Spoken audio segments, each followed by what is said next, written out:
Bonjour à tous. L'histoire des États-Unis, c'est aussi l'histoire des immigrants qui sont venus sur son sol dans l'espoir d'une vie meilleure, à partir du Mayflower bien sûr, mais surtout depuis le 19e siècle. D'où venaient ces hommes et ces femmes ? Qu'est-ce qui différencie les vagues d'immigration successives qui ont bâti les États-Unis ? Comment ces nouveaux arrivés sont devenus de vrais Américains ?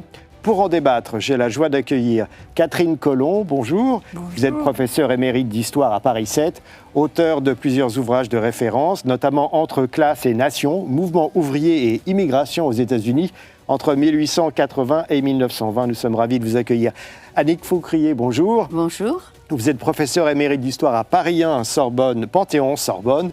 Et parmi les nombreux ouvrages que vous avez publiés, citons Le rêve californien, migrants français, car il y avait aussi des Français, sur la côte pacifique, 18e siècle, 20e siècle. Ces deux ouvrages sont parus chez Belin. L'histoire de l'immigration aux États-Unis, c'est le sujet de notre débat. Parlons d'abord, mesdames, de l'immigration chronologiquement. C'est-à-dire de la première période, c'est 1820 jusqu'à la guerre de sécession, dans les années 1860. Alors, ce qui est très frappant, c'est qu'au début, l'échelle est assez modeste. Dans les années 1820, je crois qu'il y a à peu près 4 millions d'Américains et il y a plus de 5 millions d'étrangers qui viennent entre 1820 et 1860. Ce sont presque exclusivement des Européens, des Irlandais, c'est connu, mais il y a aussi des Allemands et des Scandinaves. Alors ça, c'est un peu moins connu. Pourquoi des Allemands ? Alors, les Allemands, en fait, arrivent très tôt, bien avant 1820, puisqu'ils arrivent au XVIIe siècle déjà. Oui. En Pennsylvanie, ils sont tellement nombreux en 1755 que Benjamin Franklin s'en étonne et s'en plaint en disant ils sont le tiers de la population de la Pennsylvanie et ils conservent leurs coutumes. Si nous ne les américanisons pas, si nous ne les anglicisons pas, surtout à l'époque, eh bien, ils vont nous germaniser. Donc, vous voyez, ces Allemands qui venaient de la région du Rhin étaient déjà très nombreux. Ils venaient vers la Pennsylvanie parce que c'était une colonie où il y avait plus de liberté religieuse. Donc, ces Allemands, ils sont très nombreux, effectivement, même avant les Irlandais, parce que ce qu'il faut voir, c'est que les Irlandais dont vous parlez, ce sont les catholiques. Oui. Or, ceux qui arrivent avant, ce sont ceux d'Irlande du Nord, c'est-à-dire des protestants. Dans les colonies, les catholiques ne sont pas acceptés, sauf le Maryland. Donc, les Irlandais, eux, ces Irlandais catholiques, ils arrivent surtout dans les années 1840, la maladie de la pomme de terre. Donc, quand les États-Unis sont indépendants, bien après l'indépendance. Alors, l'indépendance, 1783, effectivement. Quant aux Scandinaves, alors les Norvégiens arrivent en effet dans les années 1840, et surtout ceux de la côte, à cause de la rigidité de la structure sociale et du manque de terre. Donc, ceux de la côte, vous voulez dire des pays scandinaves ? Oui, de la côte de Norvège. C'est-à-dire qu'avant l'intérieur des terres, ce sont surtout les côtes dont partent les habitants. Très bien. Et les Suédois, eux, c'est plutôt la période suivante. Alors, où s'installent ces nouveaux venus ? Est-ce qu'ils se concentrent dans les grandes villes de l'époque, que sont déjà New York et Boston ? Ou est-ce qu'ils se diffusent un peu partout ? Ils se diffusent beaucoup. Et ils se diffusent dans toutes les terres, les États qui se constituent jusqu'au Mississippi, au moins dans cette première partie du 19e siècle. Ils créent des villes. Les Allemands, par exemple, vous parliez des Allemands, ils sont très nombreux dans toutes les villes qui se forment, Saint-Louis, Chicago bien sûr, Cincinnati, vers le Midwest, ils se sont beaucoup installés dans les villes, en créant des villes, mais aussi dans les campagnes. Ils sont agriculteurs aussi et accèdent aux terres facilement, et c'est d'ailleurs une des raisons de leur départ, c'est de pouvoir accéder à la terre. Et le Wisconsin, le Minneapolis sont peuplés par des Allemands, beaucoup, des Suédois aussi, beaucoup. Et alors, dès cette époque, est-ce que la politique d'immigration, c'est une compétence juste pour savoir qui décide qui a le droit de venir et comment est-ce qu'on devient américain ? Est-ce que d'emblée, c'est une compétence fédérale ? C'est le Congrès qui décide souverainement ? Alors, ce qu'il faut peut-être déjà préciser, c'est que le 19e siècle est une période d'expansion des États-Unis. C'est-à-dire qu'en 1770, on a simplement 13 colonies. Elles luttent pour leur indépendance et surtout pour obtenir des territoires parce qu'elles sont limitées entre la mer et les Appalaches, les montagnes des Appalaches. Donc la guerre d'indépendance se fait pour obtenir les territoires qui ont été pris aux Français précédemment entre les Appalaches et le Mississippi. Donc ces colonies, quand elles deviennent des États-Unis, elles multiplient leur superficie par 2. Et puis, en 1803, c'est l'achat de la Louisiane. Et ce territoire est encore multiplié par 2. Et puis, en 1848, après la guerre entre les États-Unis et le Mexique... Le fameux épisode de Fort Alamo. Fort Alamo, c'est le Texas, mais c'est le 2 février 1848, le traité de Guadalupe-Hidalgo, qui termine cette guerre et par lequel le Mexique est obligé de céder la moitié de sa superficie, de son territoire. Et c'est tout le sud-ouest des États-Unis actuels. Et là encore, c'est l'augmentation à peu près autant que la Louisiane. Donc, ces territoires, il faut les peupler. Les gouvernements veulent les peupler. Et ce qui est particulièrement intéressant et unique avec les États-Unis, c'est que ces nouveaux territoires, au lieu d'être des colonies, comme c'est le cas pour les pays européens, ces nouveaux territoires deviennent des États qui ont exactement les mêmes droits et les mêmes avantages que les 13 premiers États. Ça, on voit bien ça dans tous les films américains sur la conquête du Far West. Oui, il faut absolument avoir assez de population pour pouvoir demander à être érigé en État et entrer dans l'Union. Il faut un minimum d'habitants. Il faut exactement 5000 hommes qui peuvent être électeurs et 60 000 habitants. Et alors, comment ça se passe pour le droit de la nationalité? Est-ce que, quand on arrive, on est d'emblée américain? Il faut avoir... Ah non, oui, sûrement pas. Mais pour répondre à votre question préalable, je dirais que c'est en 1875 que le gouvernement fédéral prend l'autorité sur les États pour gérer la question de l'immigration. Donc, avant, c'était du ressort des États. Oui. Bien. Donc, les migrants pouvaient... arriver, par exemple, par Nouvelle-Orléans ou par Philadelphie ou New York ou Boston, et les lois pouvaient être un peu différentes. Enfin, les lois, il y en avait guère, mais l'admission pouvait se passer de manière un peu différente. Ça, c'est important à souligner. Oui, donc c'est à partir de 1875, que ça devient une question nationale gérée par le gouvernement fédéral. Au moment, justement, de ce qu'on appelle familièrement la conquête de l'Ouest. Oui, enfin ça continue, la conquête de l'Ouest, du Midwest, de l'Ouest, etc. Et pour ce qui est du droit de la nationalité? Alors, la nationalité, on obtient la nationalité américaine après 5 ans au moins de résidence, si l'on la demande. Donc c'est tout un processus sûrement différent selon les États et aussi selon la volonté des migrants eux-mêmes. C'est-à-dire qu'ils peuvent demander citizenship papers, comme on dit. Souvent, c'est lié à la question électorale. S'il y a une sorte de marché qui se fait entre les candidats à des postes électifs, en disant je te donne, je te donne tout de suite des papiers pour voter si tu votes pour moi. Donc les conditions d'accès à la nationalité peuvent différer selon les États. Alors oui, il y a deux types de citoyenneté, en fait. Donc, ce qu'il faut voir, c'est que la question de l'immigration est intimement liée à la question de la naturalisation, car l'immigrant est par définition un futur citoyen américain. Donc, il y a une citoyenneté des États fédérés, une citoyenneté fédérale. La citoyenneté fédérale, il y a une loi très importante qui est celle de 1802, qui détermine que il faut que l'immigrant fasse la demande, car c'est un contrat. Il faut qu'il demande à entrer dans la communauté des citoyens. Donc, il doit faire sa demande au moins 3 ans avant de pouvoir être citoyen. Il doit avoir résidé aux États-Unis pendant 5 ans et 1 an dans l'État où il fait sa demande. Et il doit aussi prêter un serment d'allégeance, verser des droits. Et ça, verser des droits, c'est extrêmement important parce que alors, la raison pour laquelle le gouvernement fédéral a pris la main, c'est que, en fait, dans la Constitution, il est dit que le commerce inter-État et international est du ressort du gouvernement fédéral. Et l'immigration est considérée comme un commerce, et parce que il y avait toute une série de procès, il y a eu toute une série de procès entre des États fédérés et les compagnies de navigation. Ah oui. Ah oui, et puis c'est un pays très juridique. Le droit joue un rôle central dans la vie américaine depuis le début. Complètement. Et alors, il y a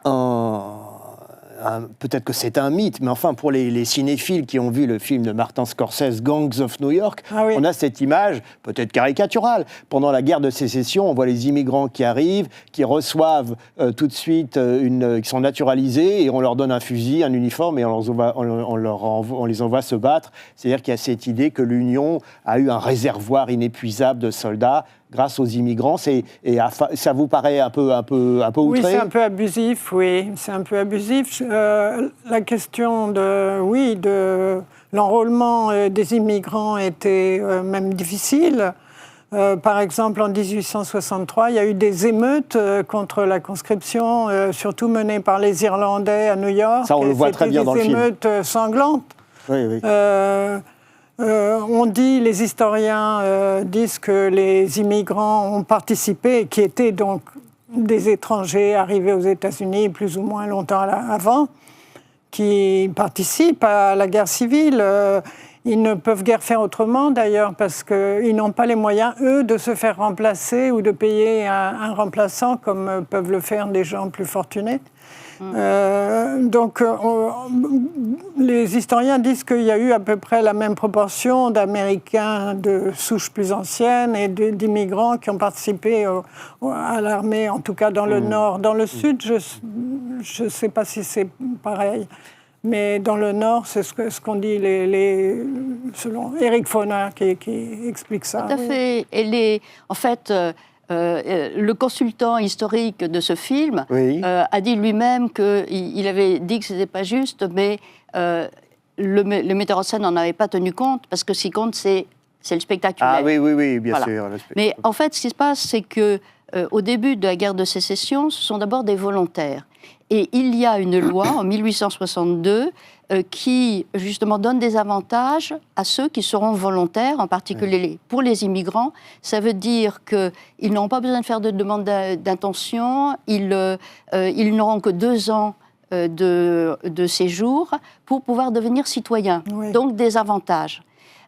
Et puis, en 63, là, c'est la conscription, et c'est à ce moment-là qu'il y a les émeutes, qui sont des émeutes, en particulier à New York, extrêmement violentes, et, entre autres, dirigées contre les Afro-Américains de New York. Et ils essaient je crois que les émeutiers essaient de prendre d'assaut un journal new-yorkais, et ça, c'est scandaleux. Non, je plaisante. Tout à fait, oui. Je plaisante, bien sûr.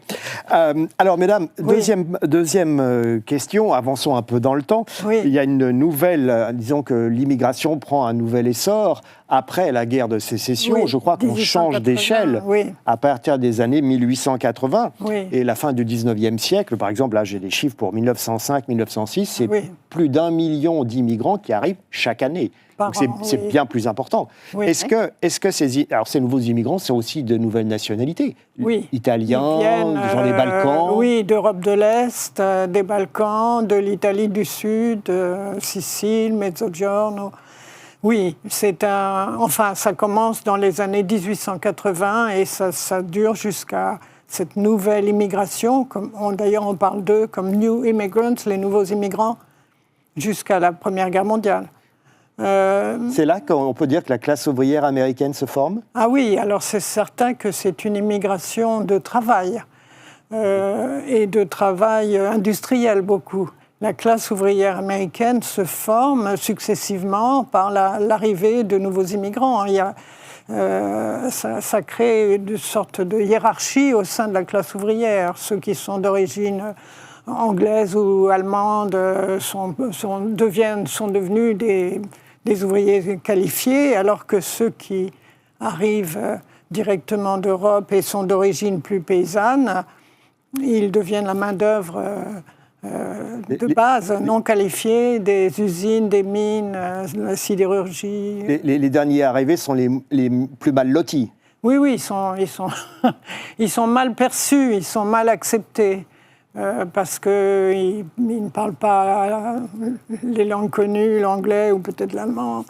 Ils ont une culture différente, ils ont on se méfie d'eux à plusieurs titres. On se méfie que les syndicats qui se forment à ce moment-là de métiers aux États-Unis craignent que les nouveaux immigrants aient été directement recrutés en Europe par les compagnies maritimes ou les entreprises et qu'ils viennent briser les salaires sur place et créer une concurrence déloyale selon eux. Donc ça mène à toutes sortes de préjugés négatifs contre ces nouveaux immigrants et ça mène aussi à une loi qui s'appelle la loi Foreign, le Foreign Act de 1885, qui a été la fédération principale des métiers a beaucoup œuvré pour ça, ainsi que les chevaliers du travail aussi ont beaucoup œuvré pour ça. Qu'est-ce que c'est, les chevaliers du travail? C'est un grand mouvement, oui, c'est un grand mouvement. C'est intéressant parce qu'ils ont des sections en Angleterre et aussi ils arrivent à créer une section en Belgique, en France. C'est un grand mouvement un peu en forme qui sont moins structurés sur la base du métier que sur la base d'un ensemble de travailleurs localement, y compris dans les mines. Très bien. Madame Faucrier, un mot peut-être de la situation sur la côte ouest. C'est l'immigration et peut-être elle vient aussi d'Asie, plus tôt, pour des raisons géographiques. Alors, la côte ouest, c'est très, très particulier, parce que d'abord, la côte ouest a été peuplée par les Amérindiens et ensuite les Espagnols. Oui. Et puis, ensuite, donc, c'est devenu une des provinces mexicaines. Donc, une organisation qui était différente de ce qu'était la côte est, qui, elle, était anglo-américaine. La ruée vers l'or a contribué à apporter des populations venant du monde entier. Mais il y a eu une réaction, justement, pour essayer d'implanter une société vraiment anglo-américaine. Mais pendant cette époque-là, ruée vers l'or, c'est-à-dire 1848 à peu près à 1854, sont arrivées, je disais, les populations du monde entier, dont des Chinois qui ont traversé le Pacifique. Au début, ils ont été plutôt bien acceptés. Et puis, surtout avec la construction du chemin de fer qui a commencé en 1862 jusqu'en 1869, à ce moment-là, les grands du chemin de fer, ceux qui ont fait construire, employaient des Chinois. Donc, on fait venir beaucoup de Chinois. Et une fois en 69, ces Chinois ont été sont partis. Ils ont travaillé dans la blanchisserie, cuisine, etc. Mais ils ont été considérés par les ouvriers de cette région-là comme justement faisant baisser les salaires, comme une concurrence déloyale. Et c'est donc à ce moment-là qu'il y a eu des mouvements très hostiles, dont en particulier le Working Men's Party de Dennis Kearney, 1876, qui voulait que l'on arrête l'immigration des Chinois. Je précise aussi que s'il y a Ellis Island sur la côte Est, il y a Angel Island, à partir de 1910, qui joue le même rôle pour les Asiatiques. Où est-ce que ça se trouve? Ça se trouve dans la baie de San Francisco, pas très loin d'Alcatraz. Et je voudrais aussi, si j'ai 3 secondes, dire encore quelque chose d'important, parce que c'est à propos justement des Chinois qui ont été interdits d'entrer en 1882 du fait du lobbying de justement... Oui, tout ça, les mouvements de restriction, c'est une démocratie, ils traduisent la pression de la base. Oui, la pression. Absolument. Et donc, les Chinois étaient interdits, mais il y a eu un procès et un arrêt de la Cour suprême qui est à propos d'un Chinois qui était né aux États-Unis, en Californie, qui était parti et qui, à cause de cette loi de restriction de 1882, ensuite 1892, lorsqu'il était revenu, on l'avait interdit d'entrer. Donc tout cela est monté jusqu'à la Cour suprême, c'est US versus Wonky Mark, et c'est à cette occasion-là qu'a été affirmé le droit du sol aux États-Unis. Ah oui. C'est-à-dire que ce Chinois, qui avait été décrit comme Chinois par sa langue, par ses vêtements, par sa couleur, par sa race, parce qu'il était né aux États-Unis, ne pouvait pas être privé de la citoyenneté américaine. Et c'est quelle année cet arrêt? Et c'est 1898. Et donc c'est très ancien, c'est intéressant, oui, parce que ça veut dire que le rôle de la Cour Ça, c'est suprême... paradoxal, parce que les Chinois, par définition, ne pouvaient pas être admis comme citoyens. Non, mais s'ils étaient nés, à ce moment-là, ils étaient forcément américains et on ne pouvait pas les expulser. Oui, mais enfin bref. Oui. Quoi qu'il en soit. La raison de les faire partir, c'est d'arrêter l'immigration, c'est qu'on ne voulait pas. Alors précisément, dans ce même esprit, un peu une génération plus tard, il y a les fameuses lois sur les quotas de 1921-1924. Bon, ça a été évoqué dans le documentaire. Jusqu'à quand ces lois, elles restent en vigueur? Ah, elles restent en vigueur les lois des quotas jusqu'en 1965. Sans changement substantiel? Ah, si, il y a des changements substantiels. En particulier dans les années 1930, au moment de la Grande Dépression, les quotas, qui avaient donc considérablement abaissé le nombre, le volume de l'immigration venant de ces nouveaux pays d'émigration, c'est-à-dire l'Europe de l'Est, la Pologne, la Hongrie, l'Italie. L'immigration a été rabaissée considérablement par la loi des quotas et l'origine de l'immigration a changé donc aussi. Mais en 1930, à cause de la dépression et du chômage élevé qu'il y avait aux États-Unis, le président Hoover a pris un décret qui a réduit les quotas à 10% de leur valeur. Non pas par 10%, mais à 10% de leur valeur. Donc c'était drastique. Donc c'était drastique. Des quasi-arrêts. Ce qui fait un quasi-arrêt. L'immigration était fermée au moment où, effectivement, on aurait eu besoin qu'elle soit ouverte pour l'immigration d'origine juive qui cherchait à fuir l'Allemagne. Bien sûr. Et c'est une des raisons pour lesquelles il y a eu beaucoup d'historiens qui ont dit que les Américains ont abandonné les Juifs à ce moment-là. Alors, vaste sujet. Vaste sujet. En tout cas, il est clairement présent, en effet, aux États-Unis. En 65, qu'est-ce qui change exactement? Quels sont les nouveaux principes qui président à la politique d'immigration à partir de 65? Alors, il y a eu d'abord une loi. Alors, première chose, il y a eu un changement en 1943, important, c'est-à-dire que les Chinois n'étaient plus interdits d'entrer pour des raisons politiques, puisqu'ils étaient alliés des États-Unis pendant la guerre. Contre le Japon. Et que le Japon utilisait justement cette interdiction pour la propagande contre les États-Unis. Donc, les Chinois, à ce moment-là, ont eu 100 visas, minimum. Et donc, ensuite, 1952, il y a eu une loi d'immigration, de changement, où là, on a abandonné, on a gardé les quotas, mais on a abandonné le caractère national, en fait. Oui. Et puis, la loi de 65, qui est un amendement à la loi de 52, est importante parce qu'en fait, on est à l'époque du mouvement des droits civiques. C'est Johnson, c'est sous Johnson. C'est sous Johnson, mais ça avait été commencé sous Kennedy. Oui. Et puis c'est Johnson qui l'a terminé. Donc, il s'agit de reconsidérer les liens, les relations entre les États-Unis et les différents pays. Et surtout, on a des craintes, on a des besoins de main-d'œuvre, et on a des craintes pour la démographie. Alors, cette loi est une loi qui favorise l'arrivée, le regroupement familial des citoyens et résidents des États-Unis qui ont 75% des quotas. Parce qu'il y a un quota. Il y a quand même encore la notion de quota. C'est-à-dire qu'il y a un maximum. Un plafond. Un plafond, voilà. C'est un plafond. Donc 75% des visas pour les frères et les sœurs, parce que les conjoints, eux, entrent hors quota de toute façon.